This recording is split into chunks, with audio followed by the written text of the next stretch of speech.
Hello guys, कैसे हैं आप सभी। आशा है कि आप लोग अच्छे ही हैं और अच्छे। तो आज का न्यू टॉपिक है रूट टू संख्या रेखा पर प्रदर्शित करें। तो ये जो है क्लास 7, 8, 9, 10 जो भी हो, ये सब क्लास के लिए है, अवेलेबल है। थोड़ा ध्यान से समझिएगा, बहुत प्यारा है। सबसे पहले रूट टू संख्या रेखा पर प्रदर्शित करने को कहा जाएगा। सबसे पहले क्या कीजिएगा कि आप 8 सेंटीमीटर एक रेखा खींच लीजिएगा। स्केल से नापकर 8 सेंटीमीटर रेखा खींचिएगा, तब ऐसे खींचिएगा, ठीक है। और जब 2 सेंटीमीटर पूछेगा ना, तो आपको क्या करना है, संख्या रेखा संकेत ऐसे दे दीजिएगा। इसका कुछ नाम दे दीजिएगा, ए एल। और यहां हम डाल देते हैं बाबू ओ, और यहां डाल देते हैं 1। यहां से लेके यहां तक का यहां आपको 1 इकाई मानना है। 1 इकाई कितना मानना है, 1 इकाई। यहां से यहां तक का जो डिस्टेंस है, आपको 1 इकाई लेना है, ठीक है।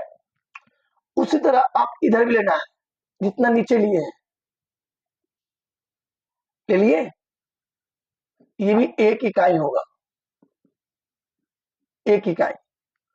और क्या करना है, ये भी 1 इकाई, ये भी 1 इकाई, और इसको यहां मिला देना है।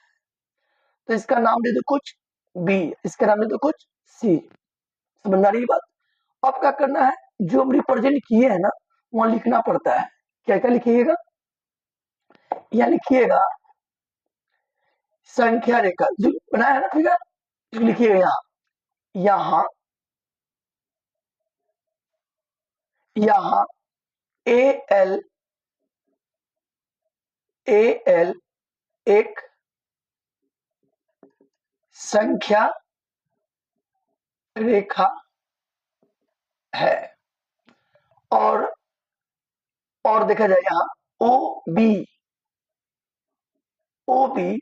1 इकाई, यहां से यहां का दूरी 1 इकाई है, ठीक है। उसी में हम देखेंगे बीसी कितना है, तो बीसी है 1 इकाई,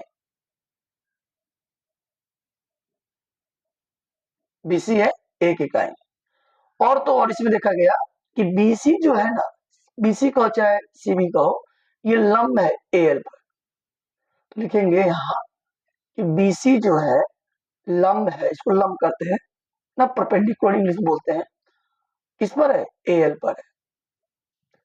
अब बात किया जाए कि अब ये कौन त्रिभुज बना है, ये भी बताइए। ये बन रहा है समकोण त्रिभुज। कौन त्रिभुज बन रहा है, समकोण त्रिभुज बन रहा है। तो समकोण त्रिभुज बन रहा है, तो बताइए थोड़ा ध्यान से, समकोण त्रिभुज बन रहा है ना, समकोण त्रिभुज। तो बताइए कौन एंगल है समकोण। समकोण किसे कहते हैं, जो एक एंगल 90 डिग्री का हो। तो 90 डिग्री तो बी बन रहा है, ठीक है। तो लिख दीजिए समकोण त्रिभुज, कोण C B O, C B O में। देखिए कोण की बात करें, बी बीच में क्यों डाला गया, क्योंकि वो 90 बन रहा है, ठीक है। तो इसमें समकोण त्रिभुज का एक थ्योरम आता है, उसका नाम है पाइथागोरस थ्योरम। तो लिखेंगे यहाँ पाइथागोरस प्रमेय। पाइथागोरस प्रमेय कहता है एच का स्क्वायर बराबर पी का स्क्वायर प्लस बी का स्क्वायर, ठीक है। अब इसमें देखिएगा कि इसमें कौन पी होगा, कौन बी होगा, कौन एच होगा। तो एक जान लीजिए, ये जो झुका है ना बाबू, पुष्पराज रहते तो झुकते नहीं, मगर पुष्पराज नहीं, झुक गया है। जो झुका है ना, उसको हम बोलते हैं एच, ठीक है। और ये जो ऊपर से गिरा है नीचे लंब, इसको बोलते हैं पी। और जो नीचे देख रहे हैं ना, ये होता है बी। समझ रहे हो। तो थोड़ा क्लियर करो, एच का वैल्यू तो दिया नहीं है, छोड़ दो। एच का स्क्वायर, पी का वैल्यू कितना दिया है, 1, यहाँ 1 का स्क्वायर। और बी का वैल्यू दिया है, बी का वैल्यू 1, 1 का स्क्वायर। तो स्क्वायरिंग किया गया, तो 1 का स्क्वायर कितना होता है, 1। और ये भी 1 का स्क्वायर 1। अब बताइए 1 1 कितना हुआ, 2। ये स्क्वायर उधर जाएगा तो क्या लिखेंगे, √2। अब ये √2 आया, यानी इसका वैल्यू हो गया √2। इसको हम मिटा देते हैं, सबको हम मिटा देते हैं। अब अपना कंपास निकालेंगे, कंपास का जो नोक है यहाँ रखेंगे और पेंसिल का नोक यहाँ, और यहाँ से इसको मिलाते चलिएगा ऐसे ऐसे ऐसे ऐसे। देखिए कैसे, इसको यहाँ से ऐसे ऐसे ऐसे, देख रहे हैं? तो ये इसका नाम पड़ जाएगा P, और यहाँ लिख देंगे √2।